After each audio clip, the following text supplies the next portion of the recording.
Mahasiswa dan mahasiswi yang terkasih, kita akan mulai memasuki tema-tema atau materi dalam mata kuliah kita ini. Setelah minggu yang lalu kita mendengarkan pengantar umum untuk mata kuliah Iman Wahyu ini. Dan dalam kesempatan atau pertemuan ini kita akan membahas mengenai atau tema mengenai manusia kita yang berhadapan dengan misteri yang transenden. Baik, saya akan share screen PowerPoint yang sudah kami siapkan.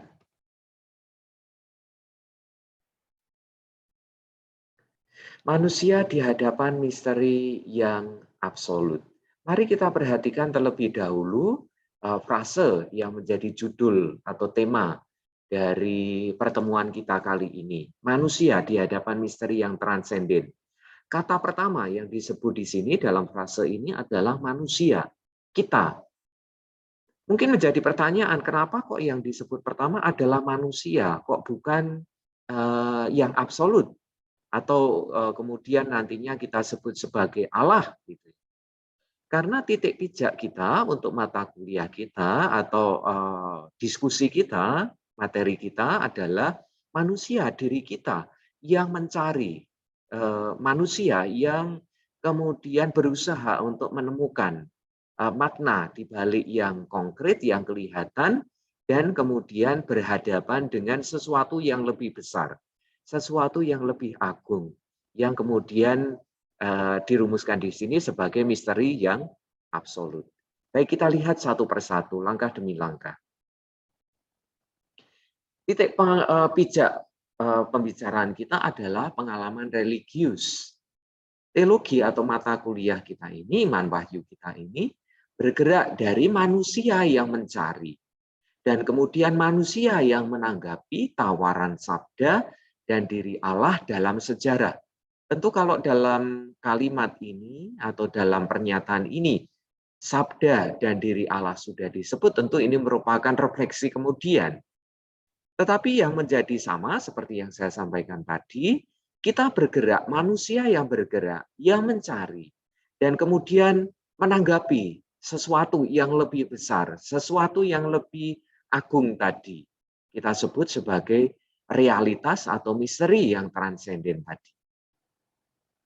Nah, untuk memahami hal ini, mari kita mengingat bahan mata kuliah pengantar teologi mata kuliah ini ya, pengantar teologi Kristiani yang sudah kita pelajari di semester yang lalu, bagian iman kepada Bapa, khususnya nomor 1 mengenai pengalaman akan Allah pada umumnya nanti, atau kami harapkan ya, lalu kalian membaca kembali catatan kalian dari semester lalu mengenai hal ini, atau juga melihat bisa, saya kira linknya juga sudah kalian punyai dari YouTube kami, Romo Marto Sujito dan saya, mengenai bagian ini ya, mengenai pengalaman akan Allah pada umumnya.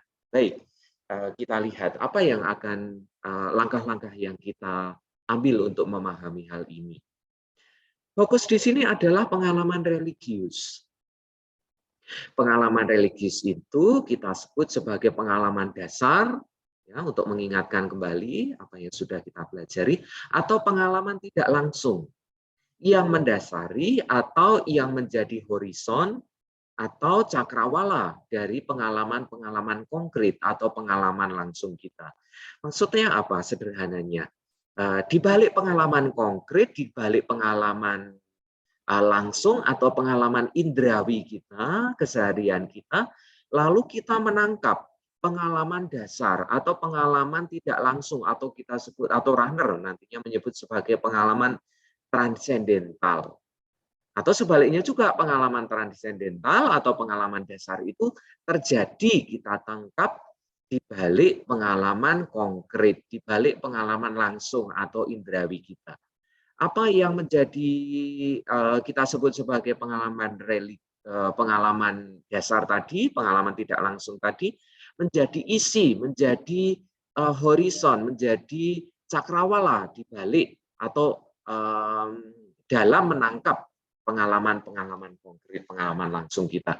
Baik, kita sedikit mengulangi apa yang sudah kita pelajari. Ada dua jenis pengalaman seperti yang sudah saya sampaikan sebelum ini tadi, ya, dalam slide sebelumnya ini tadi. Dalam teologi fundamental dikenal dua pengalaman, dua jenis pengalaman. Yang pertama adalah pengalaman langsung, atau disebut juga pengalaman konkret, atau pengalaman kategorial menurut Karl Rahner. Ya. Karl Rahner sendiri merupakan teolog dan sekaligus seorang Yesuit, banyak berkarya di Jerman, di Austria, terlebih menjadi dosen, pernah menjadi dosen juga di Innsbruck dan makamkan juga di Innsbruck, ya, makamnya ada di sana, dan sangat berperan di dalam Konsili Vatikan kedua juga sebagai teolog atau ahli dalam teologi. Sekali lagi, pengalaman konkret, pengalaman langsung atau pengalaman kategorial ini yaitu pengalaman yang dapat ditangkap dengan indera atau manusiawi gitu. Misalnya ya, kita membaui bunga mawar gitu, bau bunga mawar yang harum. Atau ketika kita melihat pemandangan yang indah, atau ketika kita misalnya mendengar suara burung-burung pada pagi hari, atau ketika kita bersentuhan dengan benda-benda di sekitar kita atau dengan orang di sekitar kita, ya, panca indera yang kita miliki gitu. Ya, dengan panca indera kita menangkap pengalaman konkret, pengalaman langsung. Misalnya ketika kita jatuh lalu kita merasa sakit, macam itu kan pengalaman langsung yang kita tangkap melalui indera kita. Lalu yang kedua adalah pengalaman tidak langsung atau pengalaman dasar atau pengalaman transendental seperti yang disebut oleh Karl Rahner, ya. Nah, yaitu pengalaman yang mendasari atau menjiwai pengalaman konkret atau ada di balik atau melalui pengalaman konkret tersebut. Jadi pengalaman tidak langsung atau pengalaman dasar atau pengalaman transendental ini kita tangkap melalui pengalaman-pengalaman konkret tadi, yang pertama tadi. Atau bisa juga kita rumuskan secara terbalik juga, melalui pengalaman langsung, melalui pengalaman konkret, pengalaman kategorial, kita menangkap pengalaman atau hadir pengalaman tidak langsung, pengalaman dasar atau pengalaman transendental. Ya. Untuk mengulangi atau mengingatkan apa yang sudah kita pelajari, mari kita kemudian masuk ke contoh. Ya. Kalau contoh kan lalu mudah atau akan selalu kita ingat. Pengalaman dasar misalnya, ya, pengalaman cinta atau pengalaman panggilan, misalnya sebagai suster, sebagai buder atau sebagai imam begitu, atau juga pengalaman kalau awam begitu, pengalaman misalnya terpanggil sebagai prodiakon, terpanggil sebagai guru, bahkan itu kan juga sebagai pengalaman dasar gitu. Nah, pengalaman dasar itu terjadi melalui pengalaman konkret, misalnya ini ya, contohnya pengalaman cinta atau pengalaman panggilan gitu. Dalam hal ini misalnya panggilan sebagai imam. Ya. Contohnya demikian, beberapa saat yang lalu ada calon-calon yang ingin bergabung di Keuskupan Agung Semarang dan kemudian wawancaranya dengan para romo di Seminari Tinggi Santo Paulus begitu. Beberapa itu datang pada saya dan saya kemudian bertanya pada calon-calon tersebut, kenapa kok ingin menjadi imam begitu? Lalu jawaban dari mereka banyak yang mengatakan demikian. Karena saya merasa terpanggil, Allah memanggil saya. Lalu saya bertanya lagi begitu, kok mendengar, kok merasakan Allah yang memanggil? Lalu mereka atau banyak yang menjawab demikian, karena saya merasa dicintai oleh Tuhan, saya merasa dicintai oleh Allah, dan kemudian saya ingin membagikan cinta itu pada banyak orang gitu ya, yang menjadi jawaban yang umum atau sering saya dengar ketika wawancara macam itu gitu. Lalu saya tanya lagi, kok merasa dicintai oleh Allah dan kemudian nantinya kamu ingin membagikan cinta itu pada orang lain. Apa contohnya? Gitu. Lalu mereka memberi contoh misalnya ya, ketika saya kecil saya begitu dicintai oleh orang tua saya. Lalu ketika saya mulai sekolah, saya juga punya banyak teman, dan kemudian saya juga punya pengalaman di mana saya pernah jatuh dari sepeda, tetapi Tuhan menyelamatkan saya. Saya tidak ini ya, walaupun sakit begitu, tetapi kemudian saya lukanya sembuh dan saya merasakan Tuhan yang mencintai saya. Dan ketika saya SMP, saya disapa oleh guru agama saya, mau jadi apa begitu. Lalu saya menjawab jadi imam. Dan guru agama saya memotivasi saya. Itu kan wujud cinta Tuhan pada saya. Dan juga romo paroki yang ketika saya ikut misdinar lalu mengajak saya untuk jadi imam. Nah, itu kan wujud cinta Tuhan pada saya yang saya rasakan. Contoh ini dapat menunjukkan ya tadi pengalaman dicintai atau dipanggil oleh Tuhan tadi tampak atau kita rasakan di balik pengalaman-pengalaman yang konkret-konkret tadi. Misalnya di balik atau merasakan cinta dari orang tua, dari teman-teman sekolah, ketika pengalaman jatuh, ketika disapa oleh guru agama di sekolah, oleh romo paroki, macam itu. Di balik pengalaman yang konkret tadi, kita menangkap pengalaman yang kita sebut sebagai pengalaman dasar. Tuhan yang memanggil, sehingga banyak calon-calon tadi mengatakan, saya dipanggil oleh Tuhan menjadi imam. Nah, tadi ketika saya mengajak untuk merumuskan apa contohnya, begitu ya, apa yang dimaksud dengan pengalaman panggilan, pengalaman cita itu, ternyata yang diceritakan pengalaman-pengalaman konkret tadi. Jadi di balik pengalaman konkret kita menangkap pengalaman dasar. Atau pengalaman dasar itu terjadi kita tangkap di balik pengalaman konkret. Nah, pengalaman religius dan pengalaman iman sama-sama termasuk pengalaman dasar atau pengalaman transendental ini. Dan sekali lagi ada di balik pengalaman konkret. Nah, di sini dalam kalimat ini yang kedua ini, pengalaman religius dan pengalaman iman kami beri warna yang berbeda. Pengalaman atau di sini warna merah ya. Pengalaman religius, pengalaman iman termasuk dalam pengalaman dasar atau transendental.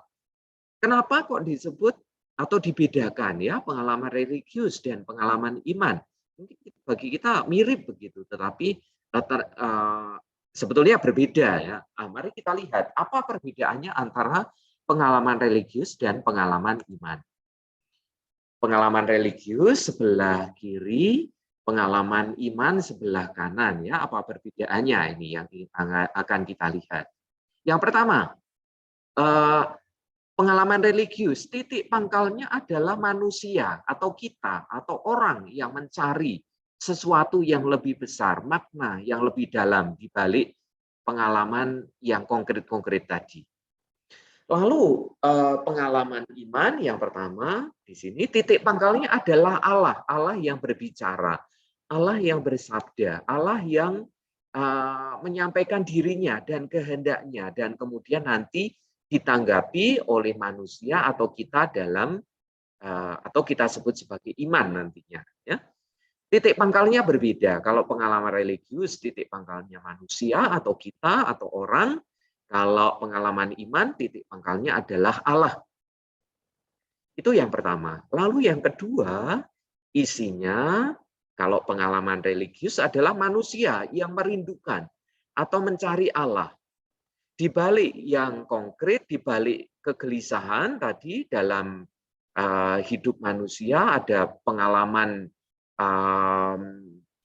lahir, menjadi dewasa, menikah, sakit, menjadi tua, menjadi atau mati begitu ya, di balik nanti berhadapan dengan realitas kematian, lalu manusia merindukan, mencari sesuatu yang lebih besar yang nanti kemudian dirumuskan atau disebut sebagai Allah.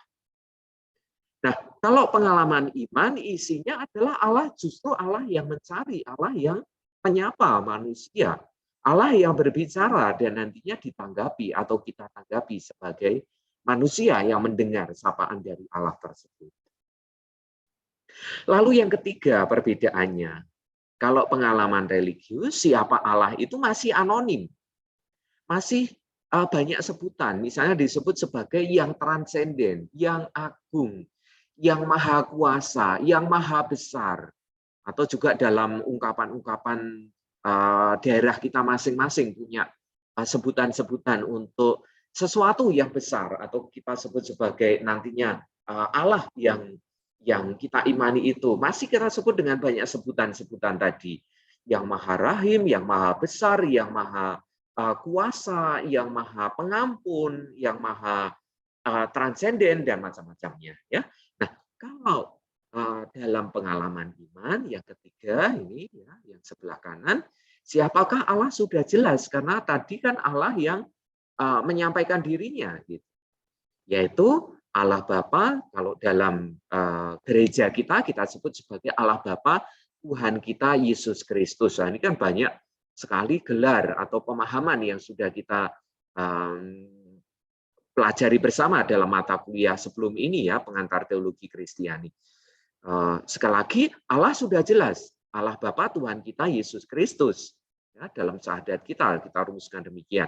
Nanti mungkin baik kalau kemudian kita baca-baca lagi apa yang sudah kita pelajari dalam mata kuliah sebelum ini. Ya. Kesimpulannya, semua orang, setiap manusia ya, memiliki apa yang disebut sebagai pengalaman religius, yaitu pengalaman akan yang transenden, tetapi pengalaman tersebut terjadi atau dialami melalui pengalaman-pengalaman konkret. Sekali lagi kan kita tadi sudah membedakan antara pengalaman dasar, ya, pengalaman transendental, dengan pengalaman konkret, pengalaman indrawi. Ya. Dalam hal ini semua orang kita masing-masing itu memiliki pengalaman religius, yaitu pengalaman yang transenden tadi. Tetapi pengalaman yang transenden ini, sekali lagi tadi dalam contoh tadi, selalu terjadi atau kita alami di dalam atau di balik pengalaman-pengalaman konkret, pengalaman-pengalaman langsung, pengalaman-pengalaman indrawi.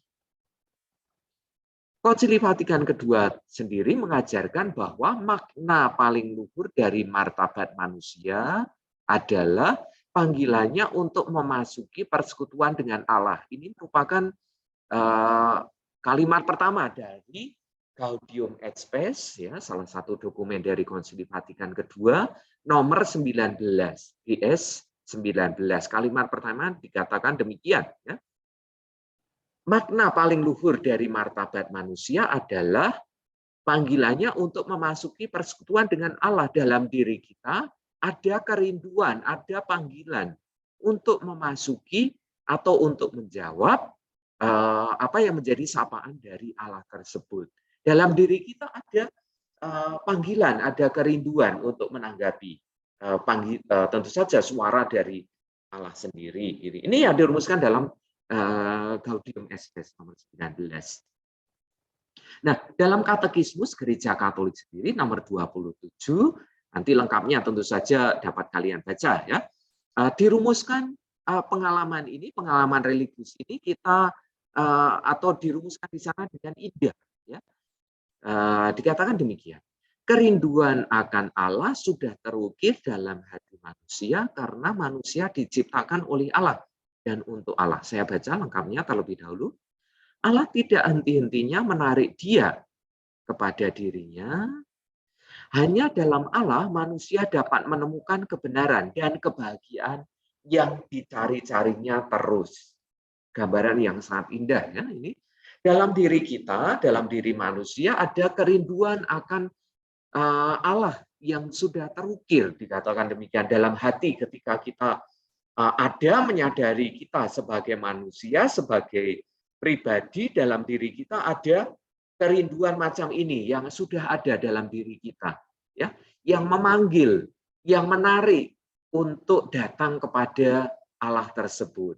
Ya, dalam kebenaran, dalam Allah tersebut kita menemukan yang paling benar, kebenaran gitu, dan kebahagiaan. Selama kita belum menemukan Allah, ketika kita belum berjumpa dengan Allah, kita gelisah gitu. Kalau kita membayangkan macam ini. Saya kira ini menjadi gambaran yang indah dalam diri kita, bahwa dalam diri kita ada kerinduan untuk menanggapi, untuk bersatu, untuk kenal dengan sesuatu yang lebih agung itu, dan nanti kita sebut sebagai Allah. Artinya manusia dari sononya, dari asal mulanya, dari ketika kita menyadari kita sebagai pribadi, sebagai manusia, selalu merindukan dan mencari Allah. Hanya saja Allah macam apa tidak terlalu jelas. Itulah pengalaman religius sebagai pengalaman akan yang transenden, yang dimiliki oleh setiap manusia kapanpun dan dimanapun. Sekali lagi, ya, manusia dalam diri kita, ya, dalam diri hati kita sebut seperti ini dalam katekismus tadi, dari sejak awal itu selalu merindukan dan mencari Allah. Hanya saja dalam pengalaman yang kita sebut sebagai pengalaman religius ini, Allah macam apa ini belum jelas. Ya. Maka disebut sebagai pengalaman religius, sebagai pengalaman yang transenden. Yang kita miliki, yang sudah ada dalam diri kita sejak kita menyadari diri kita sebagai manusia, sebagai pribadi. Kita mencari, kita ingin menemukan sesuatu kebahagiaan yang sangat mendasar, atau kebenaran yang paling pokok, yang paling mendasar. Dan ini kita temukan dalam diri Allah tadi. Nah, itulah pengalaman religius sebagaimana dikenal dalam fenomenologi agama. Tentu secara panjang lebar atau detail itu nanti akan kalian atau kita pelajari di dalam mata kuliah yang lain, ya, dalam saya kira fenomenologi agama ini akan kita singgung ketika berhadapan dengan atau ketika kita mempelajari misalnya mata kuliah agama-agama. Gitu. Ya, baik, kita lanjutkan. Tentu yang akan kita singgung yang pokok-pokok saja dalam hal ini. Ada seorang tokoh fenomenologi agama yang namanya adalah Rudolf Otto.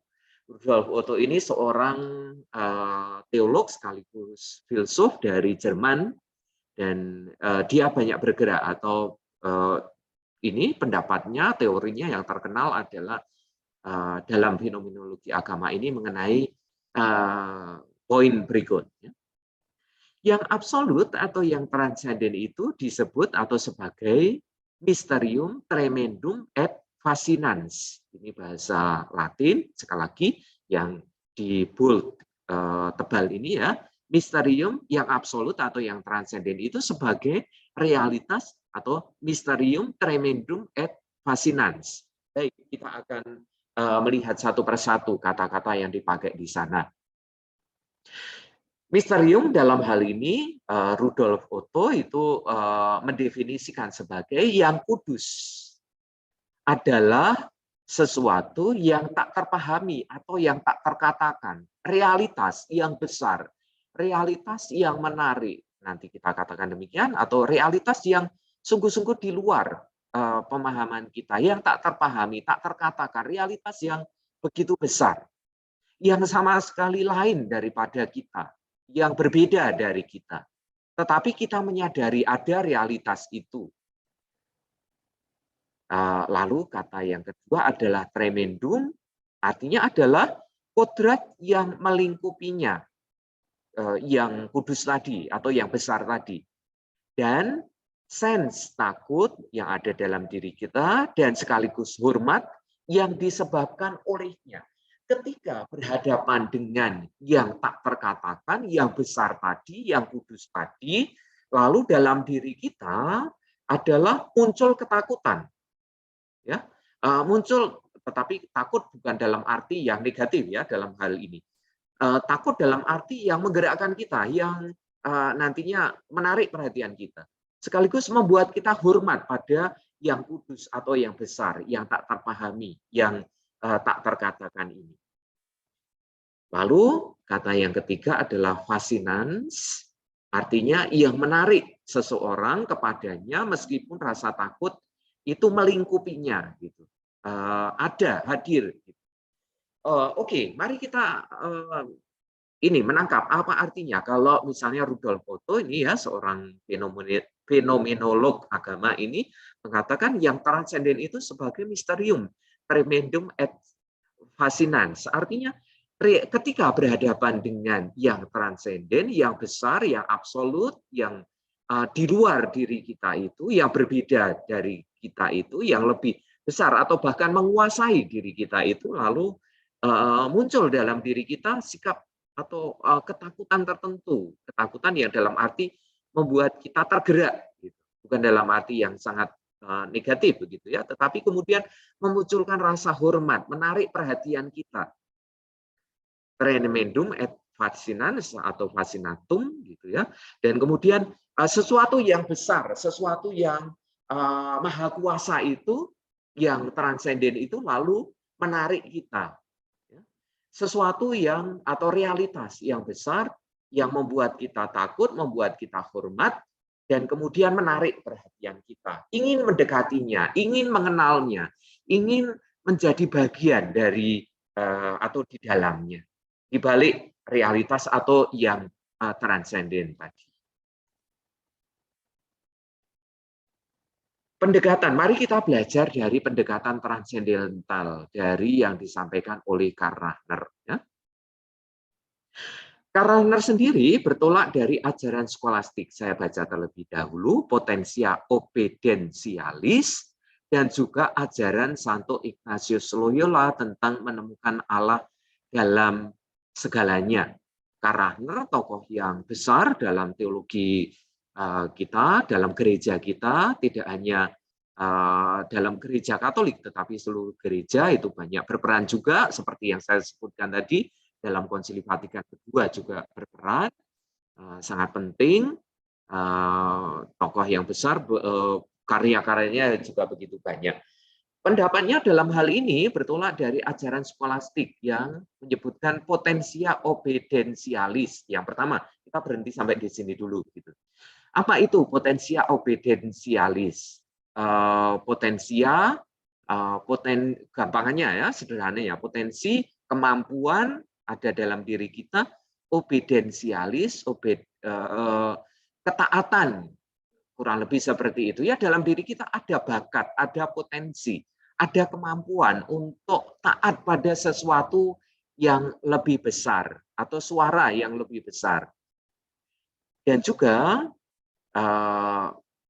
oke, kita melangkah ke selanjutnya, Karl Rahner ini juga berdasarkan pada ajaran Ignatius Loyola. Kenapa kok Ignatius Loyola? Tentu saja Rahner sebagai seorang Yesuit itu mengikuti atau mendasarkan pandangannya juga pada apa yang disampaikan oleh pendahulunya, ya, yaitu Ignatius Loyola yang terkenal ungkapannya adalah menemukan Allah dalam segalanya. Di balik pengalaman-pengalaman, di balik apa yang terjadi, kita menemukan, kita menangkap siapa Allah dan juga apa yang dikehendaki oleh Allah. Nah, Rahner merumuskan manusia sebagai pendengar kabar baik, manusia sebagai pendengar Injil.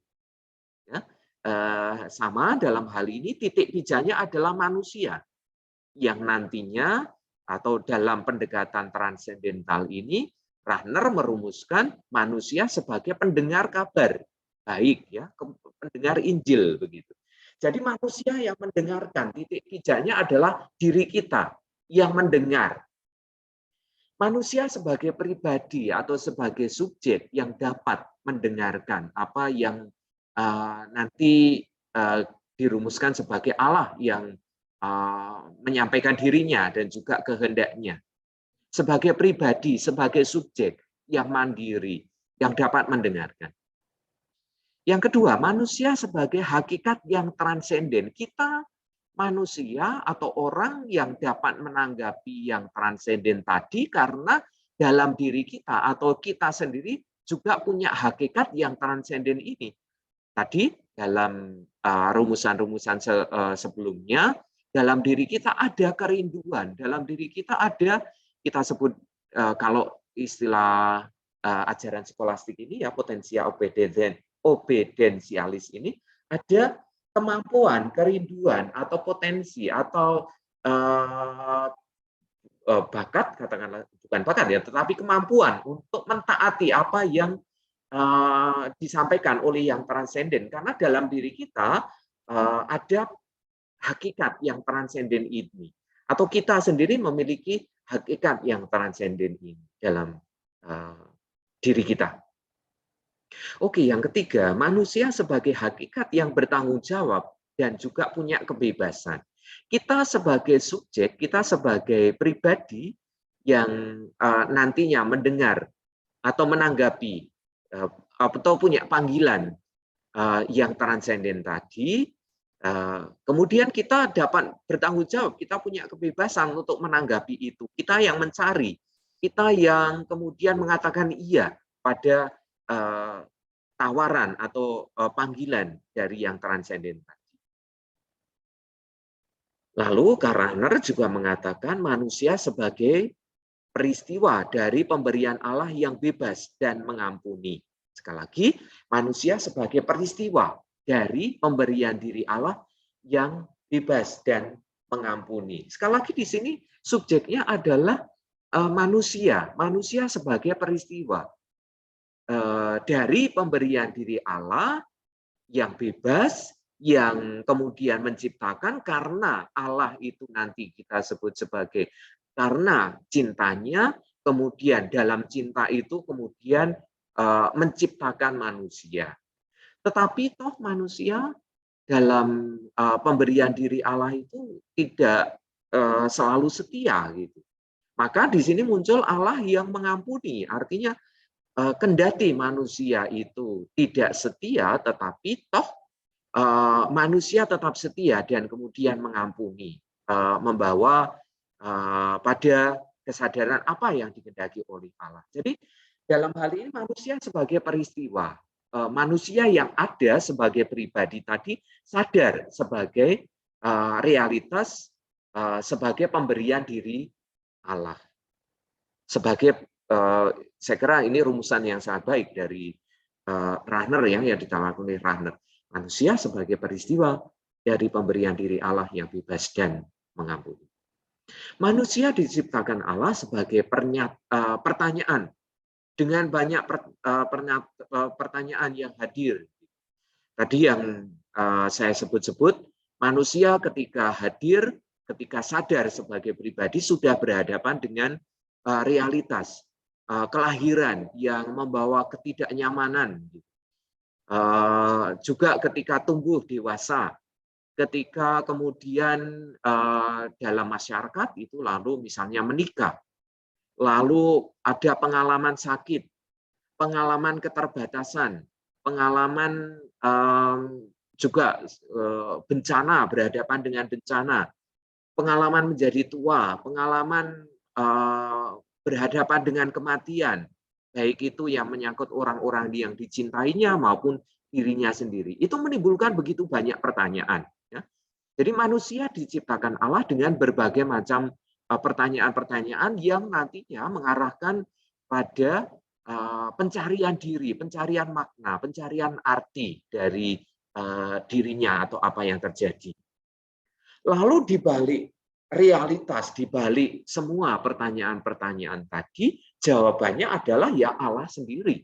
Manusia merasa tenang tadi, seperti yang digambarkan dalam katekismus tadi, merasa tenang, merasa bahagia ketika menemukan jawaban-jawaban atas peristiwa-peristiwa hidup itu dalam diri Allah. Nah, dengan kata lain, manusia bahkan seluruh dunia selalu ada dalam landasan atau horizon pemberian diri Allah. Entah mau disadari atau tidak, entah mau realitas ini mau diakui atau tidak, tetapi manusia bahkan seluruh dunia ada dalam landasan atau horizon pemberian diri Allah ini. Menemukan artinya, menemukan jawaban atas semua misteri dalam hidup tadi dalam diri Allah.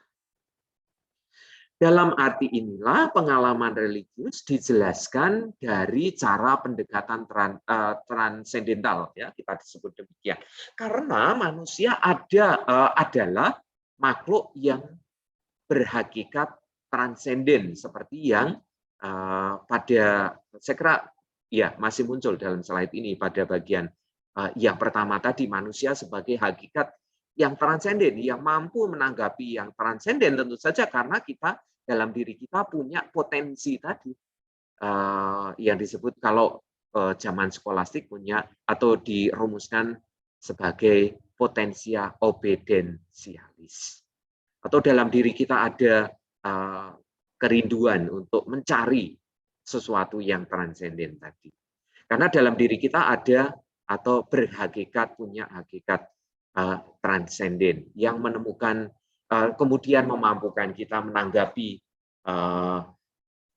yang transenden yang tadi nantinya kita sebut sebagai Allah. Baik, saya kira ini merupakan slide yang terakhir. Saya stop share. Baik, ini materi kita hari ini, manusia yang berhadapan dengan misteri yang absolut atau yang transenden. Silahkan dicermati apa yang sudah muncul dalam video ini dan nanti pertanyaan-pertanyaan minta tolong dicatat dan nanti akan kita diskusikan bersama di kelas. Baik, selamat belajar dan nanti kita bertemu dalam jam yang kedua.